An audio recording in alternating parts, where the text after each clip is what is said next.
Gentil e a dama do carrão. O gentil entrou achando que era homem. E homem naquele bairro do carrão não era quem tinha estudo, era quem tinha coragem de bater na porta e, sobretudo, coragem de ficar. A dama, que não era só mulher, era a casa inteira, abriu.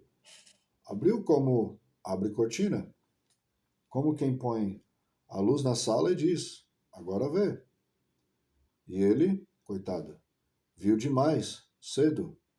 Viu o recheio, viu o fundo, viu até o que não estava escrito em lugar nenhum: a possibilidade de ser amado sem precisar pedir licença.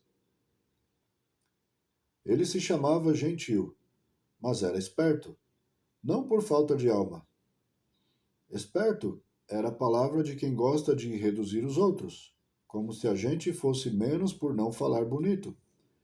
E ele falava bastante, trabalhava muito, e naquela época do já tinha metrô na região, o bairro ainda tinha cara de sonho.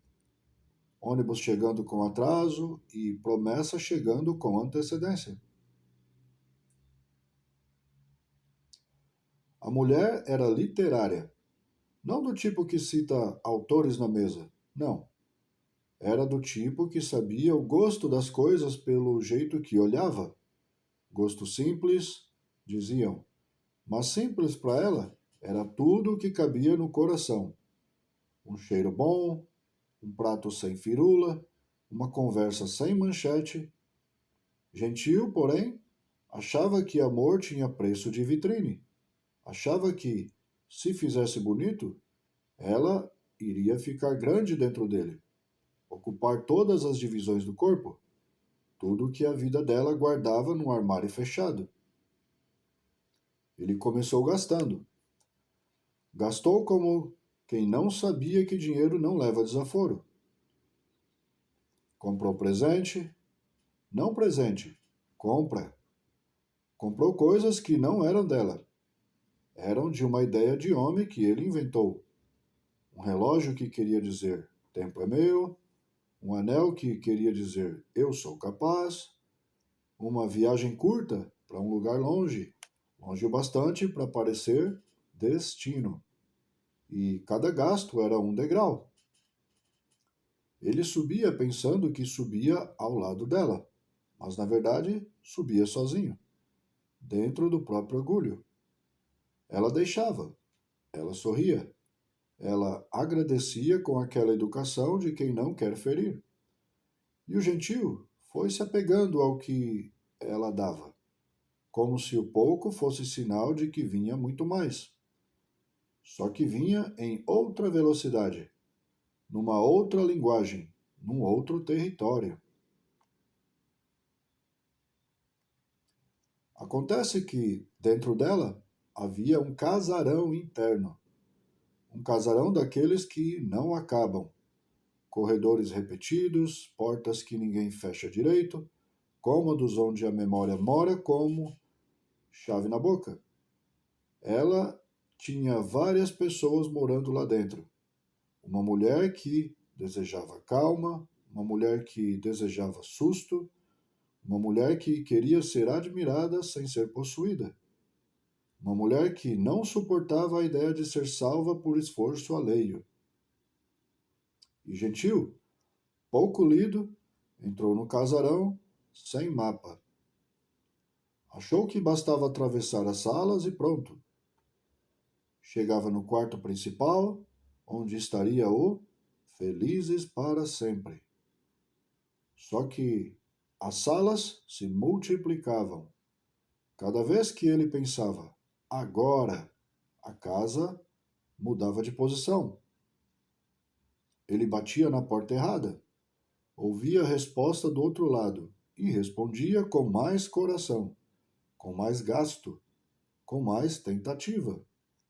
Ele virou uma repetição, o mesmo gesto, a mesma promessa, a mesma fé sem leitura. A mulher começou a se afastar como quem não quer fazer cena. E aí é que mora o crime mais bonito e mais cruel. Ela não precisava gritar. ela só começou a não acompanhar. O mundo dele, que antes era para você, virou para mim também. Ele percebeu tarde. Percebeu quando a casa dela, aquela casa cheia de personalidades, parou de abrir com a mesma vontade. Quando os sorrisos ficaram mais demorados, quando a intimidade que era porta virou janela, dava para ver, mas não dava para entrar. Ele tentou, tentou mais. Levou flores, levou flores e levou flores, como se o perfume pudesse apagar as outras portas. Tentou conversar, explicar que trabalhava arduamente, que não faltava caráter, que era homem de palavra. Falou dela como se ela fosse um prêmio, não um sujeito. Falou do bairro como se o bairro fosse mérito. Falou do metro como se a modernidade fosse prova de futuro. Mas ela, literária de gosto simples, não queria futuro. Queria presente honesto. Queria uma verdade pequena, dita do jeito certo. E Gentil não sabia. Gentil achava que amar era construir, obra, reforma, investimento. Só que amor, para ela, era outra coisa. Era caber sem invadir. Era tocar sem exigir assinatura. Um dia, ele encontrou uma frase num papel amassado, numa gaveta que ele jurava que não tinha mexido. Não era carta diamante, não era traição, era só o que ela anotava quando queria fugir do mundo por dentro. Ele leu. Leu e ficou pior, porque a leitura para ele era faca. Ele viu as palavras como se fossem provas. E como o homem do esforço acha que tudo tem explicação contábil, ele concluiu que ela não o queria porque ele não tinha feito direito a conta do amor. Aí veio a tragédia. Ele tentou fazer direito com violência mansa. Começou a cobrar. Não cobrava dinheiro, cobrava sentido, cobrava presença, cobrava atenção, cobrava admiração. E quanto mais cobrava, mais ela fechava a casa.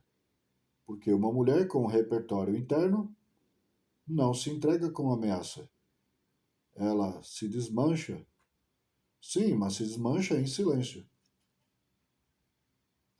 E o silêncio dela o destruiu. Ele que gastou mundos e fundos tentando se fazer relevante na vida dela, ficou menor dentro das próprias mãos. Ficou reduzido a uma figura. O gentil que achava que era porta de salvação e virou intruso. Num fim de noite, quando o ônibus já parecia cansado e o bairro respirava naquela fumaça de fim de semana, ela disse que ia embora. Ele perguntou por quê. Ela respondeu com uma calma que era quase crueldade. Porque você entrou achando que era a chave. Mas eu não sou fechadura. Eu sou casa. Gentil tentou dizer que doava, que se doou, que fez por amor. Ela apontou para o peito dele, sem tocar, só com gesto. Você doou o que precisava ser visto. Não doou o que precisava ser. Você quer me fazer feliz como quem quer vencer.